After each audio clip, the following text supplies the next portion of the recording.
Hello. Yeah, hello, sir. Yeah. Yeah, good afternoon, sir. Good afternoon. I'm very much around. Yeah, okay, good. Yeah. Okay. So we have 10 minutes, and I think we have 5 attendees. Exactly. Yeah. We have 10 minutes.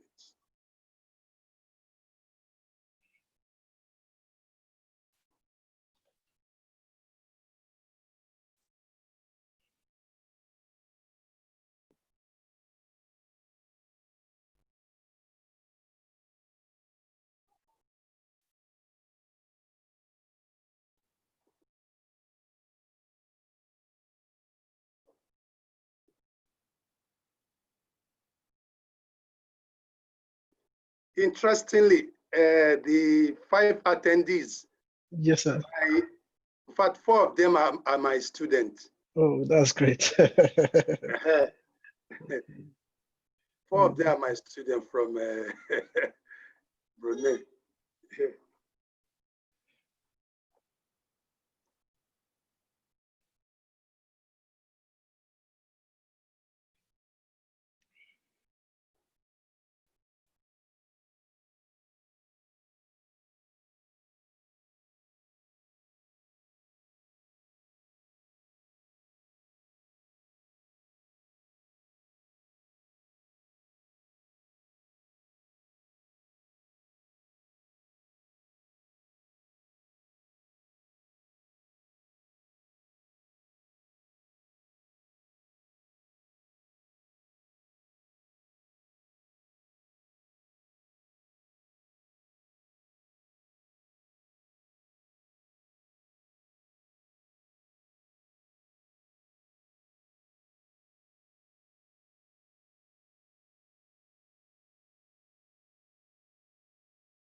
Hello? Hello? Hello?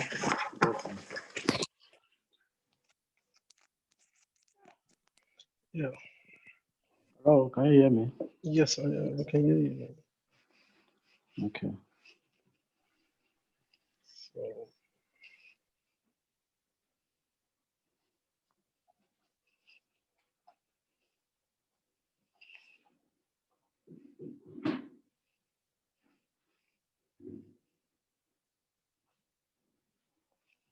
So the Q&A, Yes.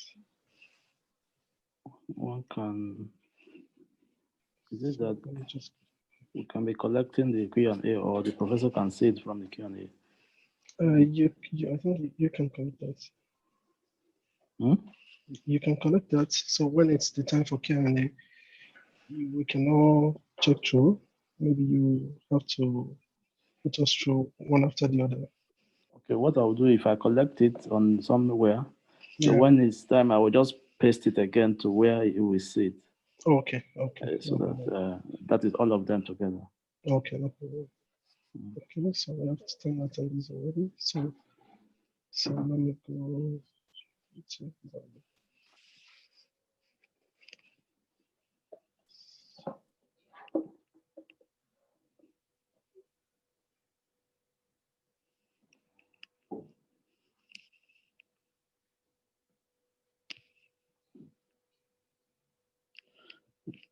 Do we have anything like maybe any slide, to just, instead of you can share it so that when Okay. people come in, they will know that this is the program going on. So let me just do this. Then remember to, okay, you're recording already. Yes.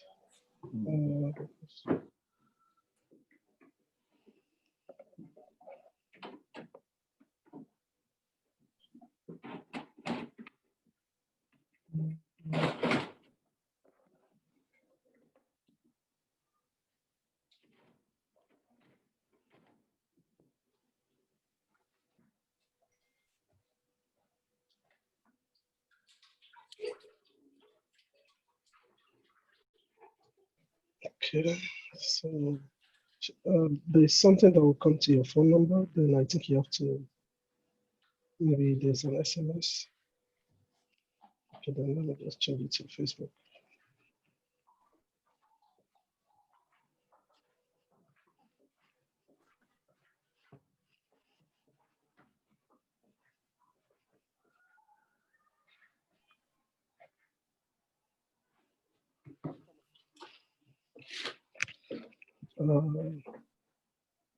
Should, do you have any SMS?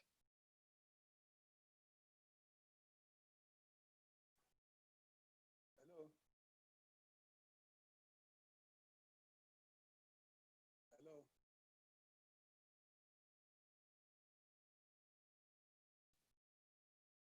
Dr. Mustafa.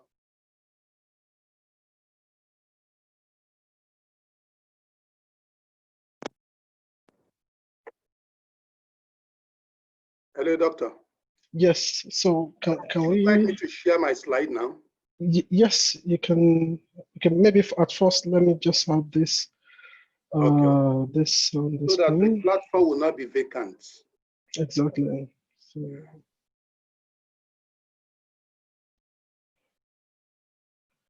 So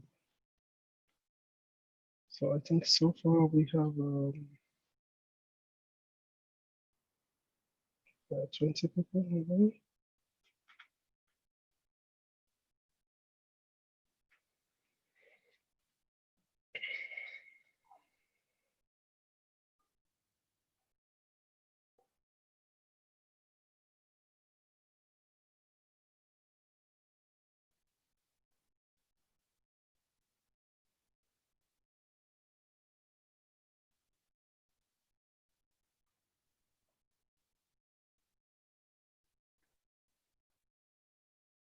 Okay, so how come am I on this?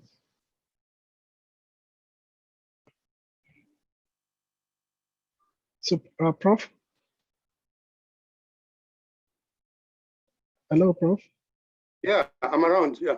Yes, maybe we should wait for like 3 minutes more before we commence. No problem. Okay, sir.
Okay, so we have a Kaju online, so good. So then I can also move Kaju to part of the panelists.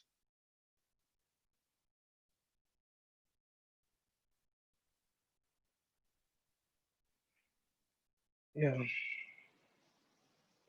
Hello, Kaju. Now it works. Good. Okay, good. So Hello, hello. yeah, so you're online. So good, good. I was in before. I saw you. I heard you, but you didn't see me. Oh. I don't know Yeah, what happened. yeah. So Kaju is the president of Weltweit. So Professor, so meet Hello, Kaju. Professor. Kaju, how are you? It's nice meeting you. Nice to meet you. I'm fine. How are you? I'm very excited to have a chance to be here. And I'm very happy that Ibrahim and Şegün are organizing this fabulous event. Thank you for this. So for the chat, so good. Okay.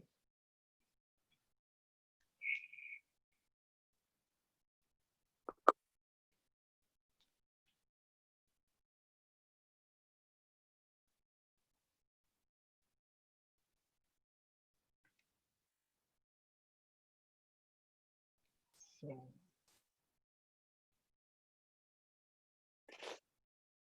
Ibrahim, quickly, one word about our workshop. I will get back to the teachers, okay. to the instructors this evening. I will write them a reminder of setting. Okay, good. I'm already in touch with Mr. Erler. He already confirmed, and I think he was asking one question: should he give this lecture the soft way or the hard way? You know, softly taking the people or crushing the people, you know? Yeah. Okay, maybe after the webinar, we can look into this. So such Okay, that, look into yeah, exactly. Okay. So, Okay. yeah, I think, yeah, we can commence. So, good afternoon, everyone. Good afternoon and good day to everyone in different parts of the globe. We are happy to have the first session of the Digital Roundtable on Social Entrepreneurship and Entrepreneurial Ecosystem.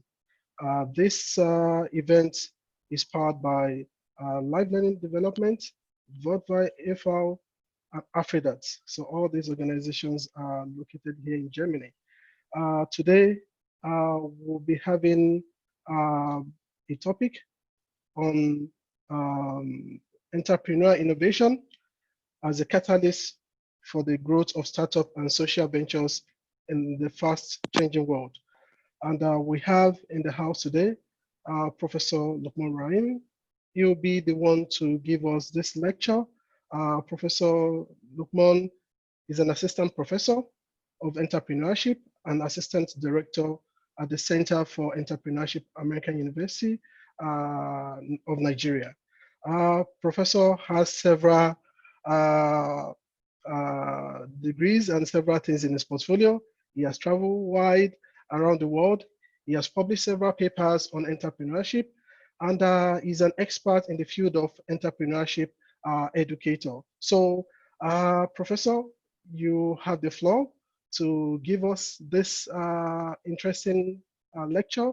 And we know at the end of the day, everyone watching us from different parts of the world will have something to go home with. And if you have questions, you can write the question in the chat, and feel free to express yourself. And I think the professor is available to answer your question. So Professor, over to you, sir. Yeah, first and foremost, I would like to thank the organizer for inviting me to facilitate this webinar. I also want to thank the participants from various parts of the world for finding time to join this thematic issue. This is a business presentation, so I would like to go straight into the facilitation. For emphasis, The topic of our discussion is titled Entrepreneurial Innovation as a Catalyst for the Growth of Startups and Social Ventures in the Fast-Changing World. That is the topic. And with regards to myself, I've been introduced. I am Lukman Raimi, an entrepreneurship educator from Nigeria. So for this particular webinar, which I say is a business presentation, I've actually designed a number of items as my presentation outline. The first one is to look at why the webinar. Why are we looking at this discussion? The second one is to go into the introduction to provide a sort of background to the conversation. The third one is to define what entrepreneurial innovation is all about. That is conceptual clarification. Then we need to look at the scope of entrepreneurial innovation. How extensive is that particular concept? How all-encompassing is it? Then we are going to look at the ecosystem where entrepreneurial innovation actually flourishes. Because in the world, you can't operate in a vacuum. There must be actors within the ecosystem. Then we are going to look at the ecosystem matrix of entrepreneurial innovation.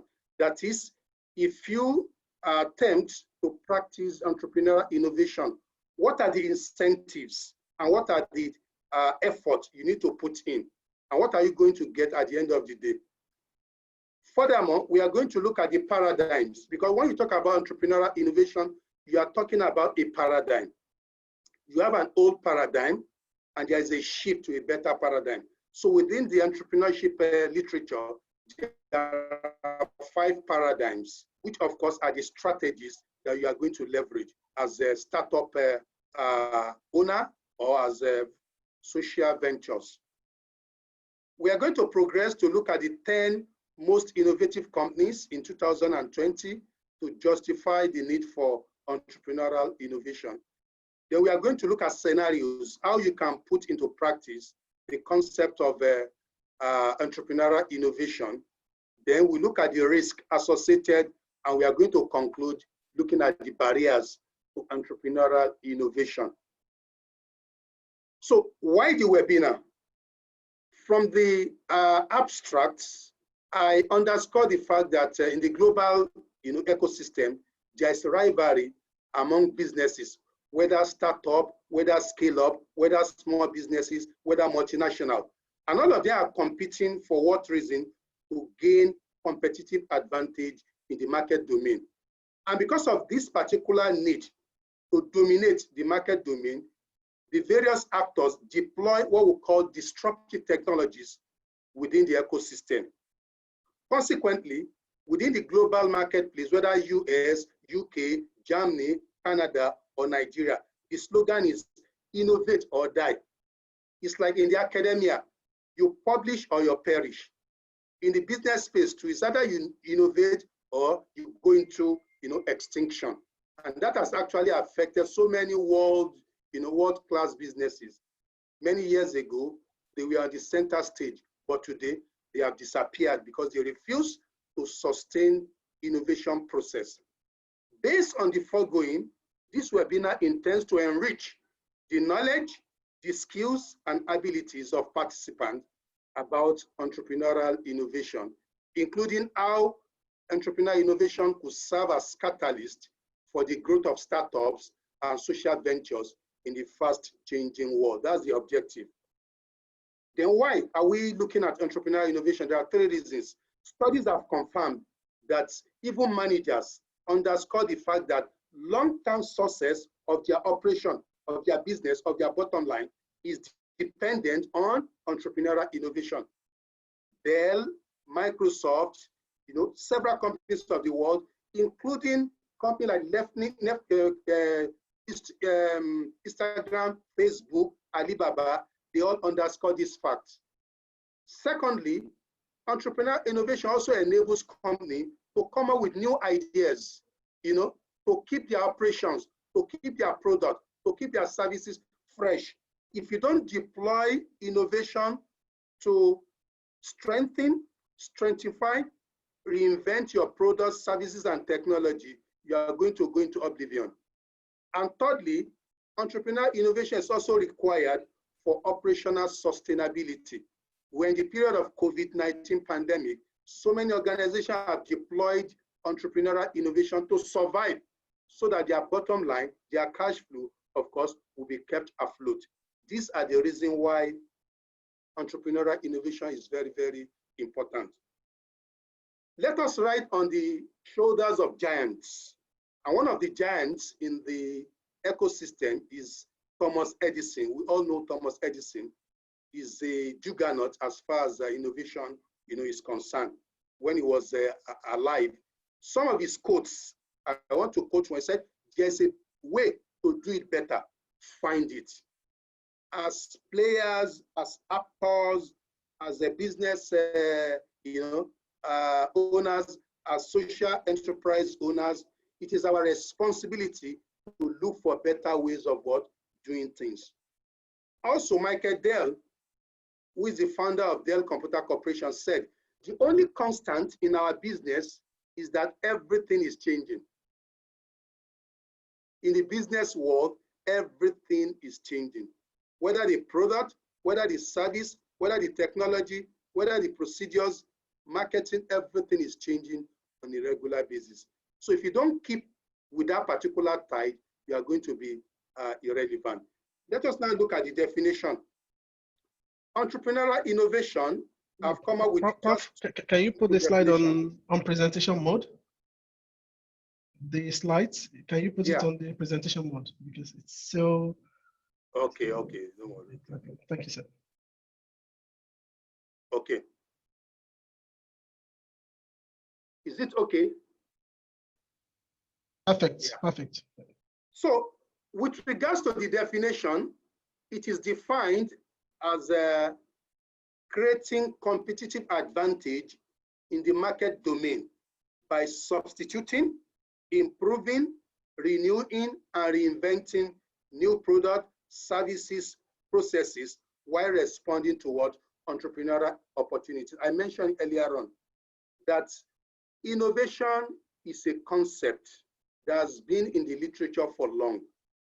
But a marriage of entrepreneurship and innovation becomes entrepreneurial innovation. And entrepreneurial innovation is actually a strategy to gain competitive advantage in the market space by substituting, improving, renewing, reinventing, fortifying, strengthening your product, your service, your technology, so that you respond to market opportunities. In other words, you are finding novel ways and means of delivering your product in an improved, better, and more acceptable manner, to the society. Today, we have so many virtual platforms. All these virtual platforms, they continue to innovate, adding more values, adding more, services to what they are doing currently. We have Zoom, we have Skype, we have Microsoft Teams, etc. All of them, they continue to add features in order to make their product very, very relevant in the market space. This is very important for everybody.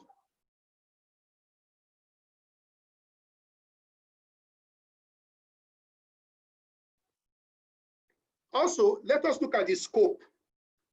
How expansive is entrepreneurial innovation? Does it have limitation? As far as the literature is concerned, you can apply entrepreneurial innovation in your administrative system, in service delivery system, in production methods, in your financing method. There are so many financing methods. You have crowdfunding, you have venture capitalists, you have angel investor, you have commercial loan. Also, when it comes to social enterprises, you have to deploy innovation. In the education system, you deploy innovation. Today, people talk about virtual learning, hybrid learning, which are fast, substituting face-to-face learning. Religious institutions are deploying innovation. In the political system, you have e-governance, e-tax, etc. All these are innovation. In the marketing, digital marketing, internet marketing, these are different, approaches for taking your product to the customer. Procurement techniques, so many methods. Healthcare delivery system, so many methods. Also in the supply chain management, entrepreneurial innovation is very, very much relevant. Therefore, entrepreneurial innovation is applicable anywhere. If you don't use it, you are going to go into oblivion.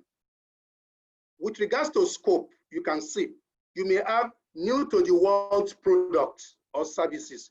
You may have new to the market products that are entirely new to the market. You may have new product in the service line.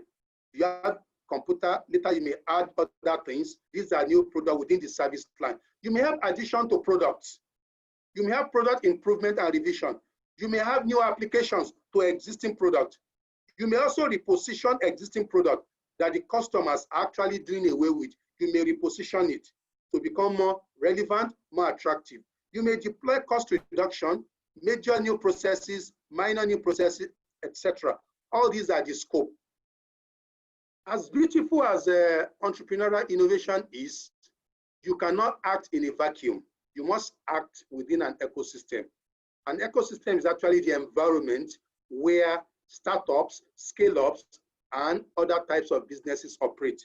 So within the global entrepreneurial ecosystem, there are players. Some of the players are big companies, the multinationals. The startup will serve the multinationals. You provide raw materials, inputs, and so on and so forth, accessories to them. The universities, this is an organization that provides knowledge and skills to scale-ups and their workers.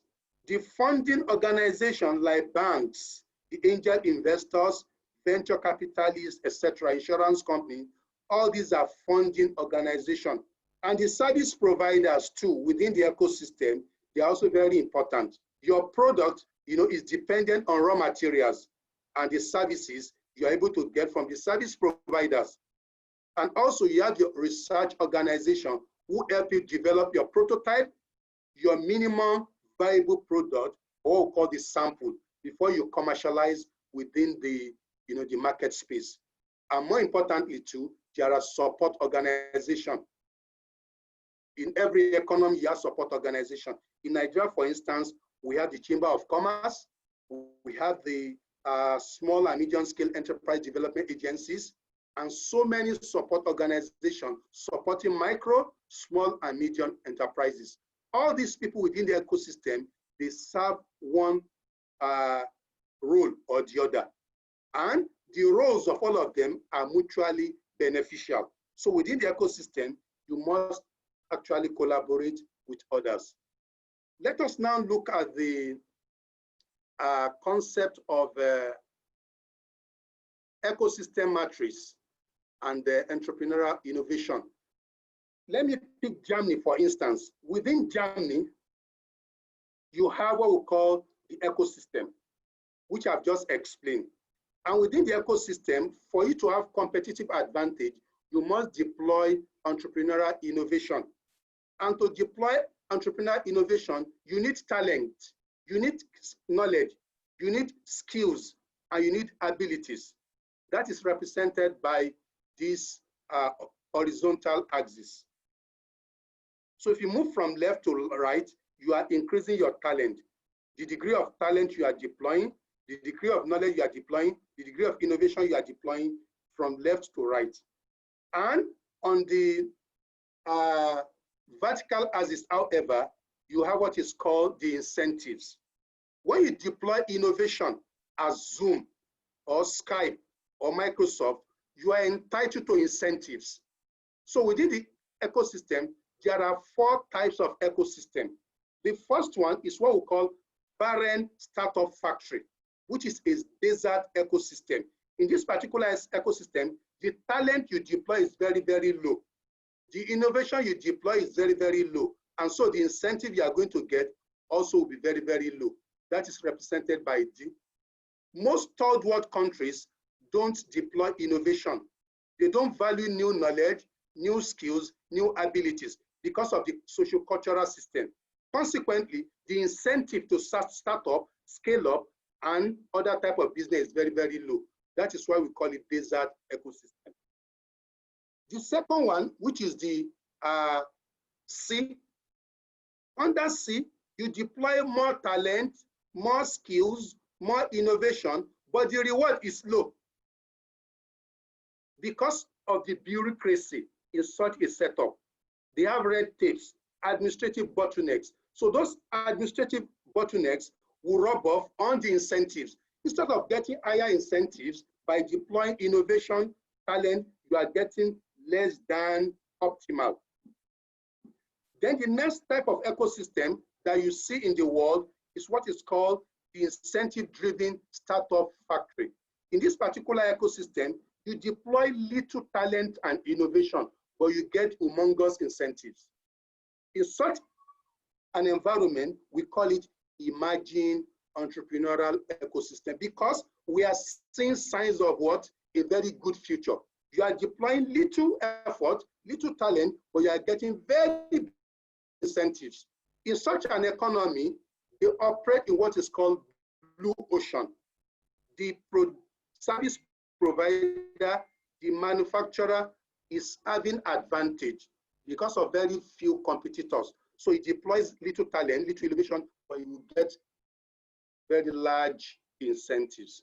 But the most effective ecosystem, which is the entrepreneurial ecosystem, you see that in developed countries, in US, in Germany, etc. In this particular ecosystem, you deploy high level of talent and innovation, and you get commensurate incentive, huge incentives.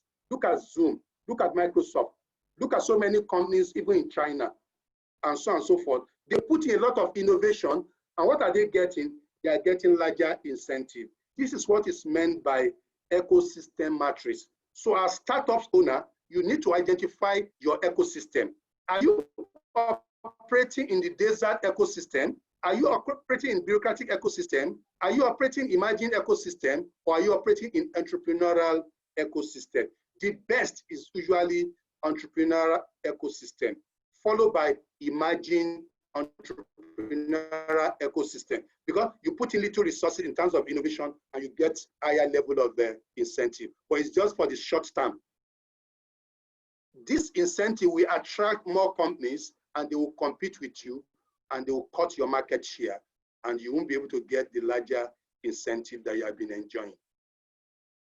The next one that we need to look at in this presentation is the paradigms. There are 5 paradigms. So I want us to go and read that one in this slide. The first one is called open innovation. The second one is disruptive innovation. The other one is reverse innovation. The fourth one is incremental innovation. The last one is breakthrough innovation. I'm more interested in the last 2, incremental innovation. If you look at so many powerful companies of the world, they started innovation incrementally. It's not all of a sudden. Some of these renowned companies were operating analog technology. With changes in taste and social dynamics, they started increasing, the tempo of their innovation until they enter the digital age. So if you start from maybe 5%, 15%, 25% innovation, and you get to 70%, 100%, that is incremental. But at times there are some radical breakthrough innovation. For instance, last month, SpaceX and NASA actually concluded exploration of the space for what is called space tourism. Space tourism is an exercise that doesn't exist. They now did what is called a visibility, plan, and they launched NASA SpaceX rocket to this space to go and determine the viability. And they came back and said it's viable. By 2021, if you want to go to this space, you are qualified if you have your $55 million. That is a breakthrough. That is a breakthrough. These are the explanation of some of these concepts. Let's go to this particular chart. It's called 10 Most Innovative Companies in 2020. I have actually brought this particular slide to generate reaction. In 2020 that we are presently in, the global ranking agency ranked the 50 most innovative companies. So I brought out the 10 for analysis. Number 1 is Apple, and the last one is Facebook. Apple in 2019 was 3 steps down, but they deployed more innovation and they went up by 2 steps. You can see now they are number 2. They were formerly on number 3. Now they are on number 2. You can see the power of innovation. But look at this Chinese company. Some people call it Huawei, some call it Huawei, whatever you call it. It was formerly on 42 position in 2019. But the company deployed aggressive innovation, and now they are number 6. You can see the power of innovation. Alibaba was formerly on number 16. With incremental innovation in marketing and technology, Alibaba is now on number 7. So what this one is telling you is that it is possible to overshadow your leaders. It is possible to overshadow the leader in the industry. And Huawei and Apples have actually done that. Amazon was formerly on number 1. Amazon is now on number 3. It was formerly on number 2 rather. Now it's on number 3. So it's going down by 1. So this is the power of innovation. And what is responsible for this rapid change? These are the reasons. Creative ideas and concepts. Technology driven to reach wider markets. Organization agility. I've mentioned Tesla with their electric car. I've mentioned Amazon. Innovative funding option. Some of them, they take their business model to venture capital in Silicon Valley and other places to get funded. Grow, they scale up quickly. They are willing to take risk. Look at SpaceX and Nissan. Nissan came up with a new electric car called Ariya. SpaceX actually concluded what is called commercial space tourism. And by next year, they'll start making money. Their business model actually transverses time and space. They have brand presence. Look at KFC, Microsoft, all part of the world, you see them there. Unique type of team. Look at the team of CNN. Look at the team of Al Jazeera. And they don't go into the ecosystem alone. They rely on social network, banks, insurance company, venture capitalists, technological, oriented companies to give them the backup. And more importantly, they all have very high growth ambition. And that's exactly what Huawei and Alibaba have actually demonstrated. High growth ambition. I want to grow. What does it cost in terms of human, material, and financial resources? And they will deploy. And the rest thing you see is what? Success. Then if you go into innovation, there are risks. But the higher the risk, the higher the incentives. The higher the risk, the higher the what? The incentives. But the risk is very, very high when you deploy innovation. There are 4 quadrants with regards to innovation risk matrix. For instance, when you are at the lower level, here, you deploy low innovation. Low innovation simply means you are also undertaking low risk. Instead of going at 50%, you are growing at 10%. Yeah, you are going to have innovation, but your risk will also be very minimal. Some organizations, they do that. But if you look at the yellow one, here, you have higher risk. When you low innovation, you can see, but higher risk at this particular yellow portion. That is also not effective. But if you look at the other level, the light blue, here you have higher innovation and very low risk, which is a very good position. The risk is very low, but the innovation is very high. And the last one is you have very high risk and the innovation is also very high. A very good example is the space exploration of the SpaceX. The so-called rocket would explode. And the implication is that you have incurred huge loss. Your mission is not accomplished and you have lost billions of dollars in terms of a spacecraft. So the higher the risk, the higher the innovation. But when the risks are higher and you have very high innovation, if you succeed in your exploration, you are going to get humongous reward. And that's exactly what will happen to SpaceX next year, when they start charging $55 for space tourism. This is the most important aspect of the presentation. For startups, for scale-ups, for social ventures, Dublin and Deloitte in 2015 came up with 10 types of entrepreneurial innovation strategies. You can pick either of the 10, and you can use combination of these 10. So, for instance, if you are a service provider and your source of income is just one, in the period of COVID, we have realized the vulnerability of having one source of income. You must have multiple. What you need to do is to deploy what is called profit model innovation. There are some people, they have very limited network. The only network, maybe with the young, they leave the elderly and the old. If you leave the elderly and the old, you are losing the market. You can expand your network to cover the young, the old, the black, various color, and you make more money, you create more value. That is what is called network innovation. You have structure innovation, process innovation, product performance innovation, product system innovation, up to customer engagement innovation. How do you apply them? That's the most important thing. For the profit model, the implication is that you must reconfigure your income sources. If you have just one, you must make it 2 or 3. And so many companies have done that in the world. The New York Times did it, Henry Ford did it, and also Google and so many other companies like McDonald's. The implication is that you increase your streams of income. Instead of 1, you are getting 2. In the case of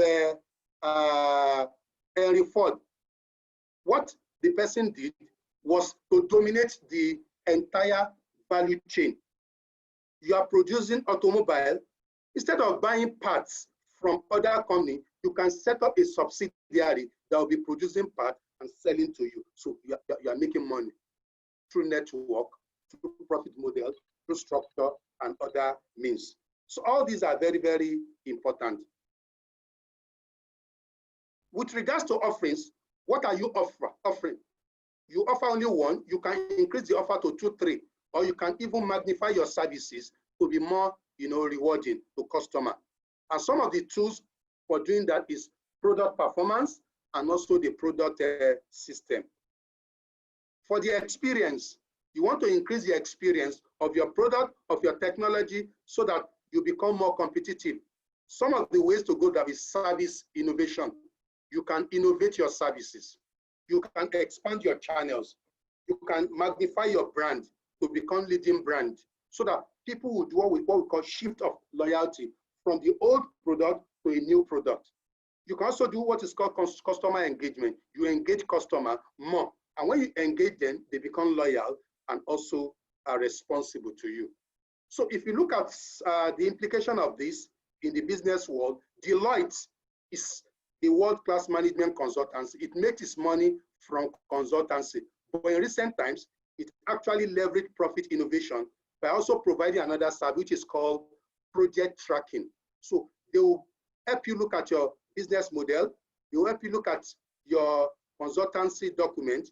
And at the end of the day, they get paid professional fee. Also, they will also volunteer to help you track your performance and your success. For that, you pay them another fee. So they are making dual fee from customer. Also, look at network. Recently, Ford and Volkswagen actually network, not to form mergers and acquisition. Ford is different, Volkswagen is different, but they merge to actually produce electric car, which is a mix of rivalry and cooperation, and we call that competition. Ford is different, Volkswagen is different. There is no merger and acquisition. They are selling their different products, but there is a particular electric car they produce just to make more money from electric car. That is what is called network innovation. The Nollywood in Nigeria eclipsed Hollywood and Bollywood in sub-Saharan Africa, even according to economists. Whereas if you look at Nigeria, we don't have sophisticated technology. What did Nollywood do? They adopt structure, process, and channel innovation by making film writing, production, and distribution very cheap and easy. In the process, they are able to cover the whole of sub-Saharan Africa. If you go to Kenya, you go to Somalia, you go to Sudan, you see people talking about Igwe, which is actually the narrative from Nollywood. So it's number 3 in the world, according to economists and so many authorities. The success of that is structure innovation, process innovation, and of course, channel innovation. The way they distribute their DVD and what have you is quite unique relative to what Bollywood and Hollywood are doing. Let's now go to social enterprise. For those who are social enterprise are organizations that are created to solve problems using social innovation for the purpose of making impact. But they are not charity organizations, so they must be sustainable. They are producing or providing quality services cheaper to solve social problems. At the same time, they are meeting their bottom line.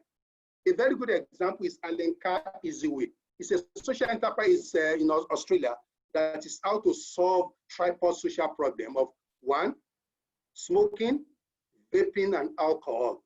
But addicts are not, rehabilitated and treated free. You pay little amount of money and you are guaranteed success from professionals. So this is innovation. And the type of innovation they are deploying is what? Service innovation. We want to stop social problem of smoking, vaping, and alcohol by asking the addict to pay something, and we are providing first-class services for them. This is innovation par excellence. Another one is Angaza Design Incorporation. It's also a social enterprise that is out to provide clean and cheap energy to poor communities around the world. And they have products they have designed: solar light, solar water pump, and also clean cooking stove. But you pay incrementally, small amount of money over time, and your life is changing. You won't be in perpetual darkness. They are solving problems in a very easy and affordable manner. And Gaza is making impact. Also, Bridge International Academy is a social enterprise in Nigeria. It combines service and network innovation to tackle the problem of children out of school. And what method, what approach? They leverage social and network innovation. They innovatively provide quality primary school education to 10 million children from low-income families at subsidized rate. How much do you pay? $6 a month, and you are giving quality education. You are solving crime, problem of crime, of delinquency, and also potential terrorists and what have you, leveraging service and network innovation. Service in the sense that they are providing services to the vulnerable and to the marginalized in the society. And the network funders, donors to get money to supplement the little money they are charging from the poor people. That is excellent. That is beautiful. And finally, another social enterprise is Malo. Malo is a social enterprise in Mali that combines product and service innovation to solve the problem of malnutrition in children. And how? They came up with innovative products and innovative services. The organization innovatively cultivates and produces fortified rice. Rice that has vitamin, that has carbohydrate. Already carbohydrate is rice, but they fortify the carbohydrate with vitamins, protein, so that when these children, when they eat rice, they are going to have balanced diet compared to non-fortified rice. And they have a meal, innovative meal, that they have set up in Segu, in Mali. This is superb. Solving social problem, using business model of product innovation and service innovation. And in Nigeria recently, this lady of 16 years old actually deployed innovation, what we call upcycling and recycling of used tire, old tire, to produce household equipment or accessories. You can see standing mirror, beautiful center table, and so on and so forth. And also recently, as I've said, NASA and SpaceX launched an expedition to the moon just to create another product called space tourism. So by 2021, if you have $55 million, they will take you to space for vacation, for honeymoon, for holiday, and whatever. And finally, as beautiful as entrepreneurial innovation is, there are a number of barriers. If you go to developing countries and also developed countries, so many companies are dying because of some of these barriers. Number one, some businesses have what we call short-term vision. So if you have short-term vision, then your enthusiasm and your zeal to innovate, of course, will be dashed.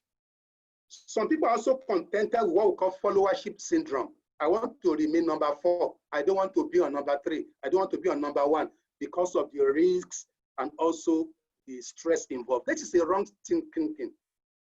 Then number 3 is fear of failure. Some people have fear of failure. They don't want to try new things. They don't want to make mistakes. Some are resistant to change.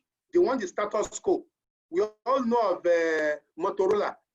Many years ago, at the advent of GSM, Motorola is one of the leading companies. But where is Motorola now? Some people don't invest in research and development. They put little amount of money in research and investment.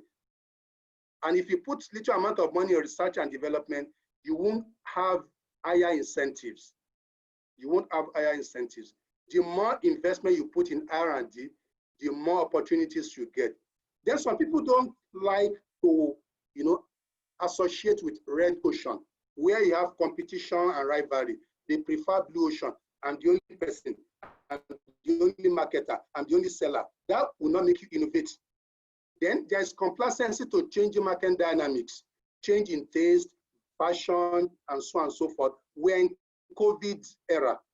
Schools that are adamant on using face-to-face, they've been rendered useless. You have to respond to change in the market. Feeling of self-defeatism in the fast-changing world, top-down, bottom management. You must start from your subordinates. If you use top-down approach, you just force ideas on them, you won't get innovative idea. Rigid sociocultural norms, there are some people, they have very rigid sociocultural norms and worldview, which is driven by fatalism. That's the way God has made me. If God says I'm going to excel, I will excel. I don't have to put in effort. It's also very wrong. Strong culture of pessimism. Oh, I will fail. I will fail. It's also very wrong. And finally, absence of creative thinking. In the world today, NGOs and the world-class universities like MIT, Oxford, they teach what is called design thinking. Design thinking will foster creative thinking culture in you as startups and as social ventures. Thank you for giving me this platform.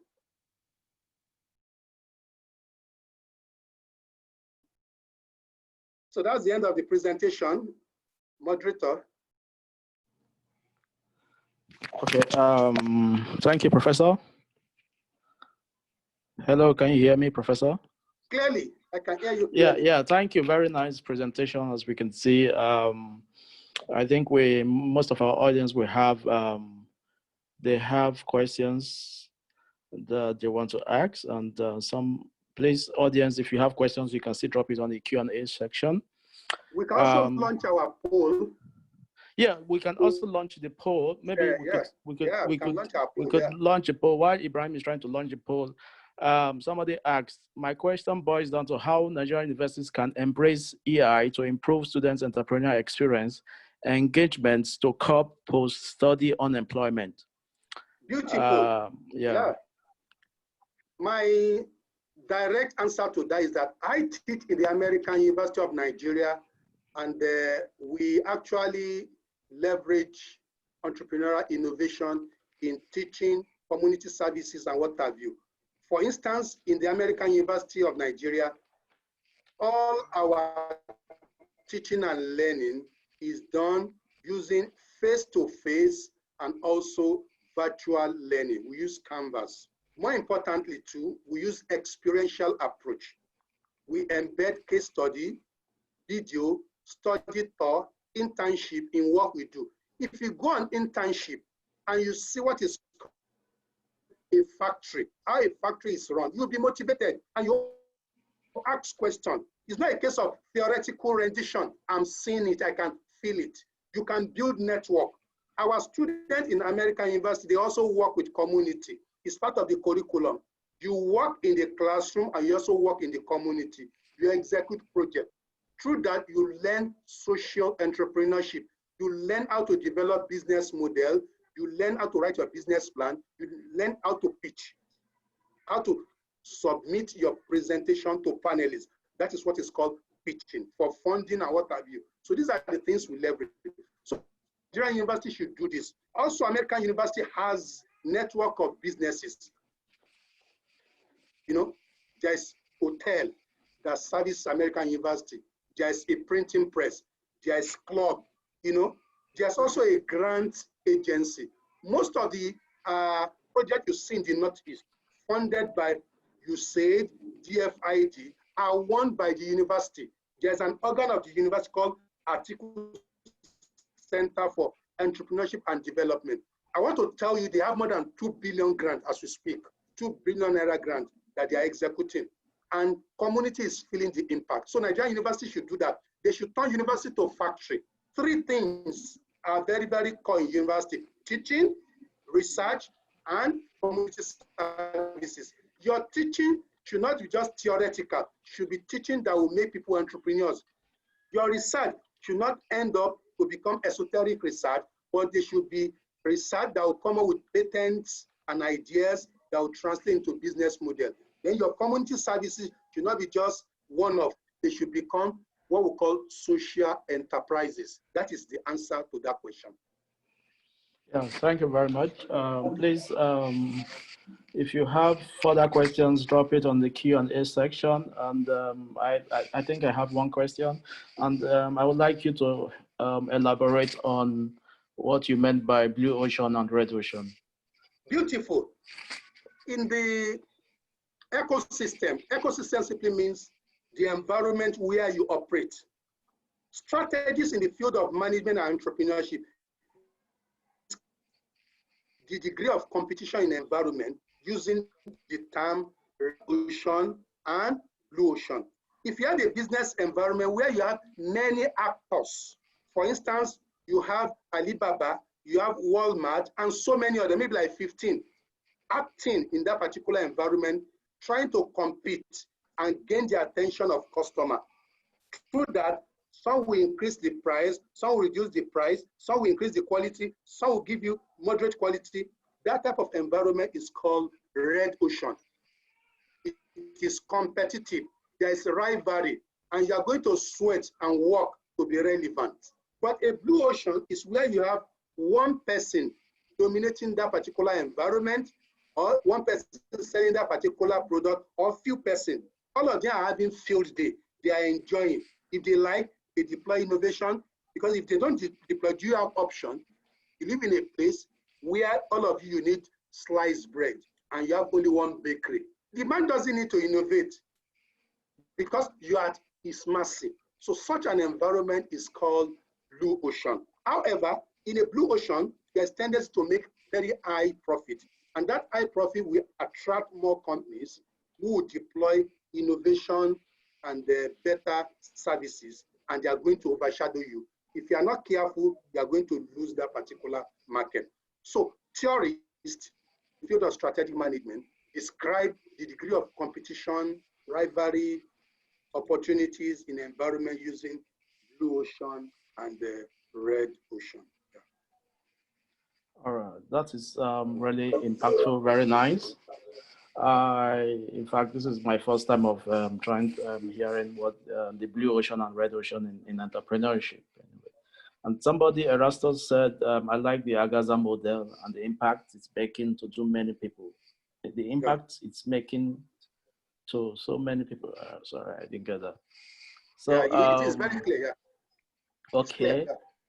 Somebody said, Fabio Day said, I don't understand why focusing on blue ocean opportunities hinders EI. Could you explain the idea more in details? Okay. I don't understand why focusing on blue ocean opportunities hinders EI, Entrepreneurship Innovation. Can you explain the idea in more detail? Yeah, it's not actually red ocean that hinders innovation. It is blue ocean. In a blue ocean, you are having field day. There is a possibility of becoming complacent. For instance, let us assume we have a world where we have only Zoom, no Skype, no Microsoft Teams, no Google Meeting, no Google Hangout, no other type of virtual market. We are going to be contented with whatever service Zoom provides. That shows that in a blue ocean, there will be complacency, there will be unwillingness to innovate because you are the only player. So you are making money from rain, from sunshine. Whether you provide quality service or substandard quality, you are going to make opportunity. A very good example is that the smartphone market. I mentioned that at the advent of GSM, the name Motorola actually was striking. But where is Motorola now? There are so many big organizations that have actually overtaken Motorola. So that is to tell you the power of red ocean. In a red ocean, innovation is disruptive. They continue to disrupt dynamics. I mentioned electric car. Tesla has a number of electric car models. And last month, I mean in July, last month, Nissan came up with Ariya. That is another product, electric car.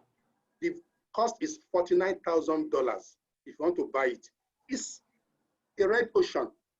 Whereas if you're in a blue ocean, you don't have to innovate, you become complacent. So that's the explanation to that. Not red ocean, but blue ocean. Blue ocean does not encourage entrepreneurial innovation, whereas red ocean does. Thank you very much. Ibrahim, I don't know, have the poll, people fill the poll? Have you pulled the poll? I've not seen the poll. I don't know if, because please launch the poll.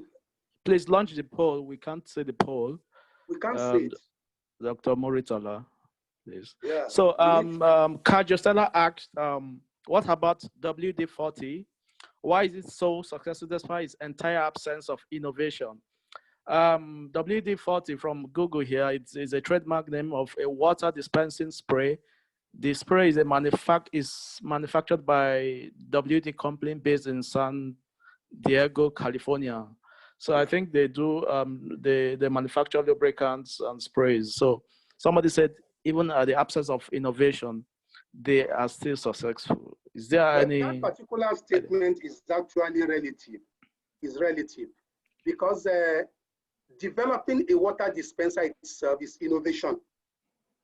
You don't have to use state-of-the-art technology or something sophisticated, gold or silver, to produce that thing before we judge it as innovation.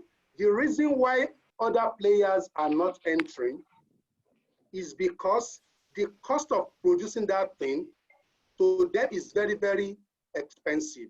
The person who has been doing that particular company is very efficient in doing it. And for those of us who have read about Lebestin X efficiency theory, it talks about deploying inputs that will give you what is maximum output. Deploy maybe $1 million and is getting $7 million.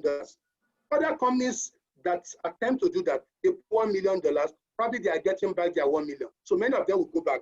They are not efficient in working in that particular industry, so they will go away. That's the reason why that company is still the only player.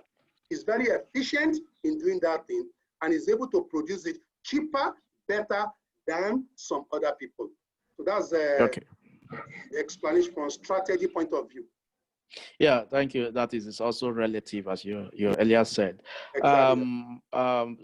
Astrid asked the question, could you please elaborate a little more on rigid sociocultural norms and worldviews? Okay. Rigid sociocultural norms and worldviews. Yeah. For instance, if you look at some developing countries, they have certain values that are rigid. For instance, women should not go to school.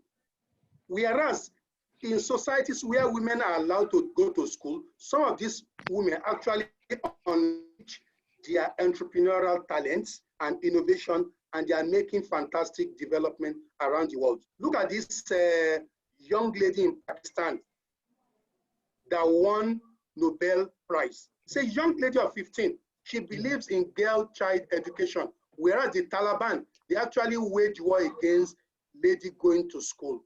But because of the effrontery of that particular lady and her persistence, she became a global personality, and she was given a Nobel Award for promoting education.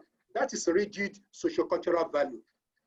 Another example in developing countries is the concept of maybe not liberalizing.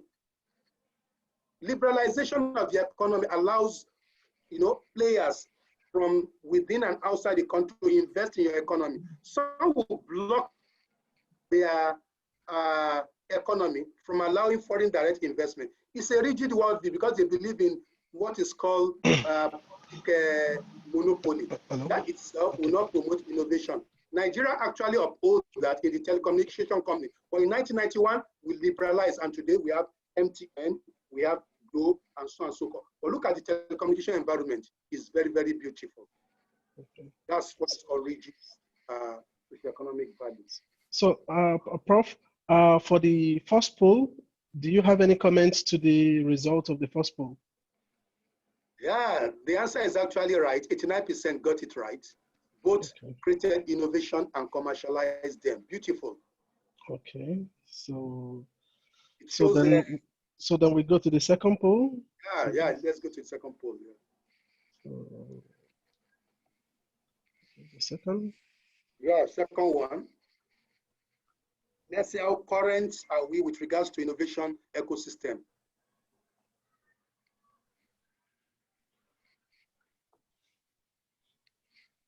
So while everyone is attending to that, Atia Azan asked a question. You have mentioned about the top 10 innovative companies in 2020 specifically. So what are the factors that have made them shift in terms of their position? What affected the ranking? Is it due to this pandemic? I mentioned some of the reasons. I said, number one, some are ambitious, like this Chinese company, Yuwei, is very, very ambitious. From 42 to number 6, it's very ambitious. Some deploy disruptive innovation. They deploy disruptive innovation. Look at the way Walmart actually provides services. They use very effective technology relative to other companies. So that actually positioned them in a very good area. Another one would be the pandemic. There are some businesses within the COVID pandemic era, we call them the leads. Those are the winners. They are gaining COVID. And we have the lags, those who have been disrupted, their supply chain have been disrupted, their operations have been disrupted because of the lockdown. So COVID could be responsible, but the most important thing is that there are lags and there are leads. Okay. Yeah. So for the second poll. Yeah. From the literature and the reports in the business news, the correct answer is actually to encourage renewable energy. There is climate change, and the UN and other international bodies encourage automobiles to come up with new products. Cars that will not use fossil fuel, that will use renewable energy. So because of this particular convention, some world companies like Tesla, Nissan, they responded positively by producing a unique vehicle called electric car. So ARIA is one of such cars. Secondly, rich people who have the money and who have imbibed the culture of green economy, green society, they want to do away with their fossil car. They want, innovative electric powered car. So many of them are actually buying. So the answer is renewable energy and the needs of the market, okay. Of the market, yeah. So competitive advantage, they are already positioned. This Nissan, Tesla, they are already positioned. It's not because of competitive advantage. Okay, then we have the third poll. Yeah. So another question here from Melvis. So she asks a question, ecosystem in this context, is it as in geographical setting of the environment of the business? Yeah, when we say ecosystem, it could be geographical. Nigeria is an ecosystem. But at times we could also look at it from the economy perspective. We are not looking at the culture and what have you. Let's look at the economy perspective. Who are the actors in terms of financial institutions and other people who provide support services for companies? So that's an ecosystem. So we can also look at the global ecosystem. Facebook is operating globally. So the global economy is the ecosystem of Facebook, WhatsApp, and the like. Even Zoom operates within the global ecosystem. So that is what is called international entrepreneurship. So all their policies, all their actions, all their reactions is geared toward the global space, not only to US, UK, or Germany. Okay, so we have the result of the third poll. So, and so for the results, so what do we have here? Beautiful.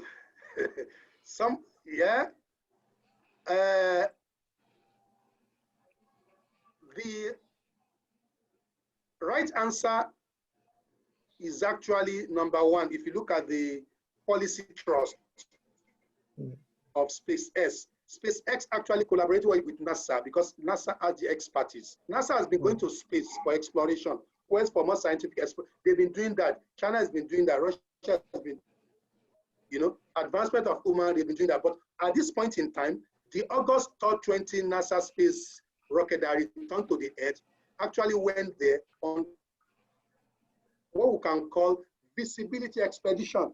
They tested the commercial viability of what is called space tourism. So number one is actually the quest for commercial space tourism and profitability. Elon Musk wants more money. So he's doing that not because he wants to improve the advancement of human race, no. Okay, Shango, do you still have more questions from your end? There's a question from Sabrina Ibrahim. My question is, can you relate all companies with ecosystem? All companies? Yeah, can you relate all companies? For example, a car company is innovative, but how you put car production in ecosystem in a positive way, how you put car in ecosystem. Okay, within the automobile industry, you have what is called automobile ecosystem. Within that particular ecosystem, you have all the car manufacturers. You have those who provide components for them. You have so many components. The seat within the car, what we call the upholstery, some organization provides that. Some tracking equipment that are used in car manufacturing, some people provide that. The bolts and nuts are provided by some people. Finance institutions like banks, they provide additional funding. The insurance company provides insurance cover. Do you understand? The venture capitalists, they look for opportunity to invest. The stock exchange also provide opportunity to list their share on the stock exchange. Also, you have others like the university who organize training and development to actually boost the competence of the engineers, the accountants who work within that ecosystem in terms of knowledge, skills, and expertise. And also you have the research company. For instance, I said Nissan recently launched electric car.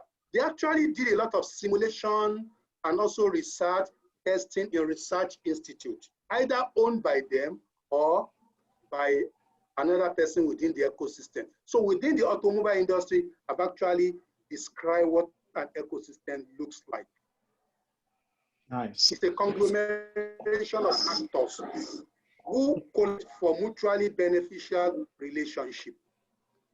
Okay. Yeah. So we've launched the fourth question. So the answers are coming in. So Shegun, do you have other questions from your end? Okay. Yes, we have.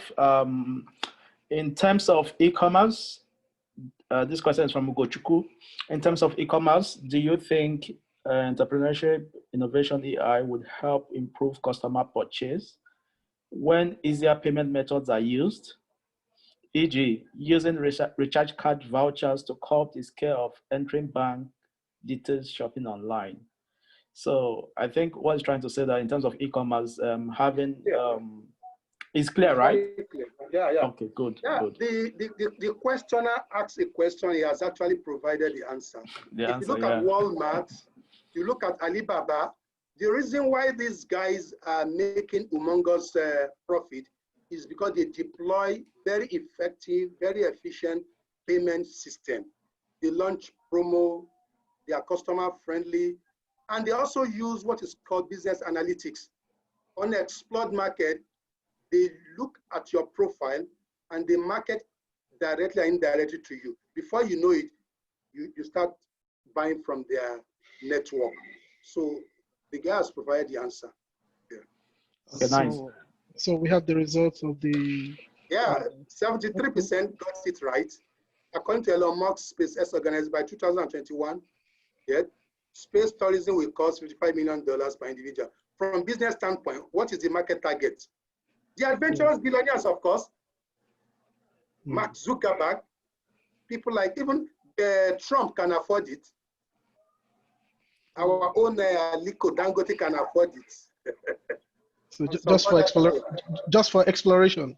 Yes, now you are making money. What's the benefit of the money? You don't keep it in bank, you enjoy it. If you keep it in bank, after some time, you die, someone else will enjoy it. So go to outer space and see what it looks like. Enjoy yourself. Ease stress, you know. Okay. Yes, Kaja, do you have a question from your end? Or contribution, yeah. Shegun, do you also have some questions? Yes, we have questions. Somebody said by name, I think I saw one, Tioneste. Tioneste said, Prof, UN estimated that the economic fallout could push an estimated 500 million of people into poverty and take global development back, primarily in emerging economies. Considering the situation, do you think social entrepreneurs can help recover from COVID-19 crisis? What can be their approaches? Yeah, social entrepreneurs, they're already doing it. There are so many social entrepreneurs in northern Nigeria, in Somalia, who are providing palliatives to the vulnerables, to the micro businesses, petty traders, and so on and so forth. And they are heavily funded by USAID and some other organizations like Mercy Corps and what have you. So that's the reality, they are being funded. Also, as we speak, Facebook has actually launched a global rescue for SMEs. In Nigeria alone, Facebook is providing 700-something million naira to support small businesses in Nigeria, and is doing the same thing in other parts of the world. What Facebook is doing is a commercial organization. From its humongous reserve, he wants to give back to the society. That is corporate social responsibility. And look at the government of the world, US, Nigeria, Germany, they are also supporting businesses with bailout. This is not the time to put money in sovereign wealth. Bring out the wealth, empower businesses so that they'll be able to save jobs, they'll keep the machine running. If the machine continues to run, they'll produce goods and services.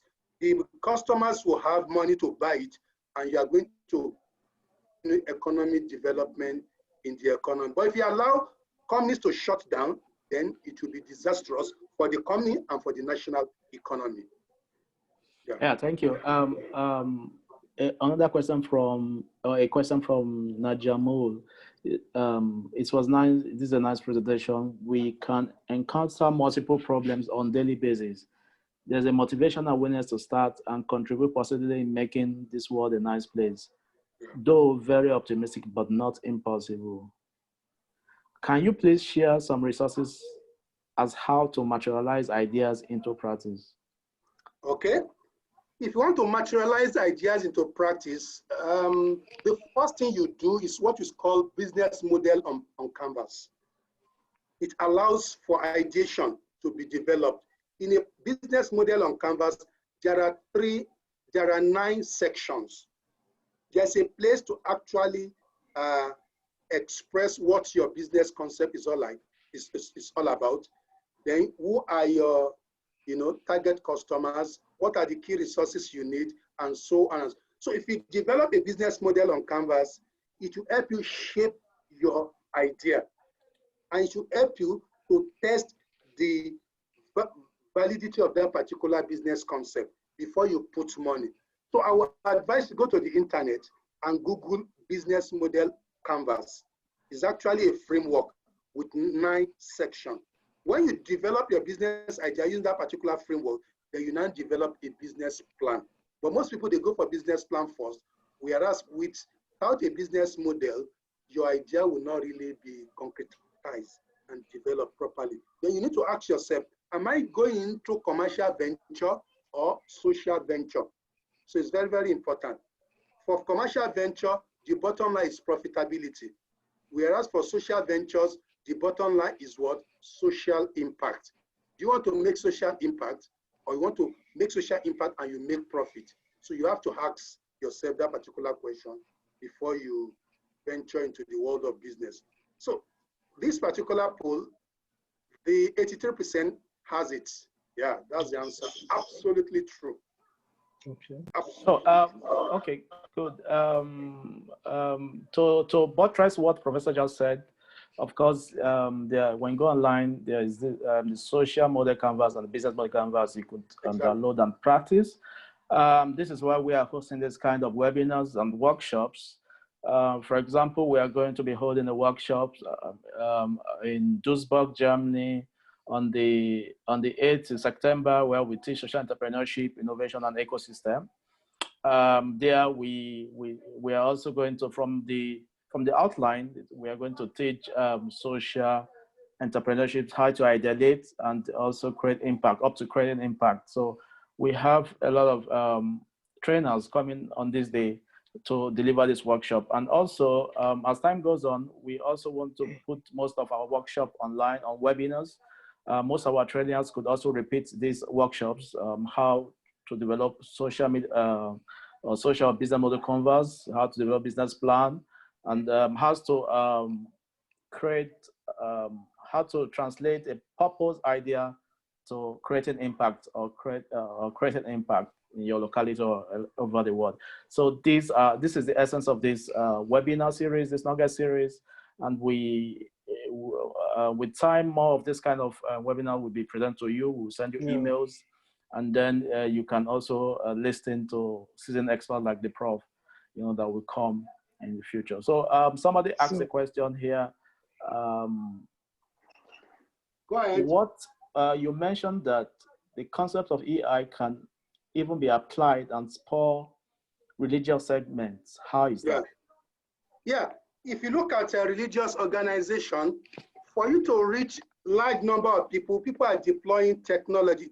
In the COVID-19 era, you see people hosting church services on Zoom, on Facebook, and they are getting millions of people following them. Some people are even organizing fundraising for the church online. Is that not innovation? Mosques, we cannot pray in mosques in different parts of the world, but the imam is actually dishing out sermons in his parlor, and thousands, millions of people, they are recording and they are benefiting. That is innovation. Instead of asking people to donate money, physically in church or mosques, you can have a payment system organized, and they will put in their zakat, their tithe. This is innovation. Then using state-of-the-art technology to actually preach, to host your sermon and everything is also innovation. If you look at one of the leading scholars in the world called Professor Yusuf Korodo, he has a program that more than 3 million people hook onto at a go. So he's not talking to 72 persons, he's talking to millions of people. And you have firebrand pastors in US who talk to millions of people throughout the world using some of these, social media and international broadcasting organization. That is innovation. So you're talking to hundreds, you are talking to millions. That is innovation. And your sermon will be more impactful, and you're going to have more followership. And more followership translates to what? More donation, more thanksgiving. And so they will smile to banks every Sunday or every Friday. That is innovation. Okay. So, yes, thank you. Kajo, do you have any question? Yeah, Kajo has been sending his questions okay, good. to okay, me. Good. So I think we should take 3 more and then we can call it a day. I have some announcements to add to this. So, yeah. So do you want to take the announcement first, or I should? Yeah, you take the question, then I go ahead with the announcement. So a question from Ganiu Olani. How is an innovation pushed forward to realization in the face of financial limitations? Well, yes, if you look at the model I presented, I talk about financial innovation. Some of us have very good ideas, but we keep them to ourselves. In the world today, funding of ideas has been liberalized. You can fund your ideas with your money. In the absence of your money, take it to banks. If you cannot meet the bank's requirement, you can leverage crowdfunding. There are platforms that will help you host your business plan, and there are charitable donors in Germany, in US, who are going to support your ideas, depending on what you are pushing out. You can also launch with a venture capitalist. Tony Elumelu is supporting investment. Dangote is supporting investment. And so many other foundations like Jai's Foundation in Nigeria is supporting, Zakat and Sadakat is supporting, and so many churches too are launching business plan competition, ditto for government agencies and parastatal. So you don't have excuse for not launching your idea. Once the idea is good, is marketable, is bankable, bring it out, and you're going to see somebody who's going to support you. You should be ready to open up for collaboration. Yes. Yeah, there are a lot of venture capitalists. To add on, there are a lot of venture capitalists. When you pitch your business plan, it's possible if your idea is innovative enough, a lot of people are there to fund you. You also could do crowdfunding. You know, exactly. There's crowdfunding opportunities. Even some banks for example, in Europe, also could support your idea, and a lot of accelerators also in Europe could support your idea if you are in Europe. We still have some questions. I think the questions keeps coming in, but let's see. Let's take more relevant ones. But everything is relevant anyways. Somebody said, Melvin said, ecosystem in this context, is it in the geographical settings? I think this was already answered. Been answered. Yeah. Sorry. It could be cultural, it could be geographical, it could be economy, it could even be legal. Let's talk about legal environment. What are the laws supporting or hindering businesses within the ecosystem? So it's a narrow and broad concept. It depends on the context you are looking at it. Okay. The same Marvel said, Blue Ocean sounds like a monopoly market scenario. Could that be the case? No, it could be a monopoly, but not self-created. For instance, I operate in a new area in US where you have so many people, but there is no supermarket. I now set up that particular supermarket. I'm the only player. I don't have to innovate because everybody depends on what I provide. That is a monopoly. I didn't create that monopoly. The environment, the situation actually created it. But with time, more people will set up supermarket, then it becomes a red ocean. Yeah. Okay, I think that is all from our side. Is there anyone? Okay.